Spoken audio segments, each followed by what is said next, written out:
গরম ভাতের সাথে কলিজা ভুনা হলে খেতে দারুণ লাগে। আমার তো ভীষণ পছন্দের।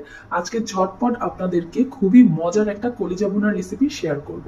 তো প্রথমে সরিষার তেলের মধ্যে এলাচ, দারচিনি আর তেজপাতা দিয়ে দিলাম। স্বাদ মতো লবণ দিয়ে এখানে হাফ কাপ পেঁয়াজ কুচি দিয়েছি। পেঁয়াজটাকে কিছুক্ষণ হালকা ব্রাউন কালার করে ভেজে নেওয়ার পর আদা রসুন পেস্ট অ্যাড করে দিলাম। সেই সাথে 1 টেবিল চামচ পেঁয়াজ বাটা দিয়ে এটাকে কিছুক্ষণ ভেজে নিব যাতে কাঁচা গন্ধটা চলে যায়। এখন রান্নার বেসিক মশলা হলুদ, মরিচ, ধনিয়া, জিরা পরিমাণ মতো দিয়ে দিলাম। এখানে 1 চা চামচ গরম মশলা দিয়ে দিলাম। এটা প্যাকেটের রাঁধুনি গরম মশলা গুঁড়াটা দিয়েছি।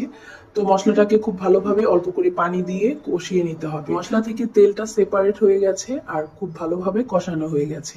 এবার আগে থেকে হাফ কেজি গরুর কলিজা আমি ধুয়ে ভালো করে পানি ঝরিয়ে নিয়েছি। গরম পানির মধ্যে কলিজাগুলোকে ভিজিয়ে রেখেছিলাম 6 থেকে 7 মিনিট। তারপর পানি পাল্টিয়ে কয়েকবার ধুয়ে পানি ঝরিয়ে নিয়েছি। মশলার সাথে কলিজাগুলোকে ভালো করে কষিয়ে নেওয়ার পর 2 কাপ গরম পানি অ্যাড করে দিয়ে এটাকে রান্না করে নিয়েছি একদম মাখা মাখা হয়ে যাওয়া পর্যন্ত।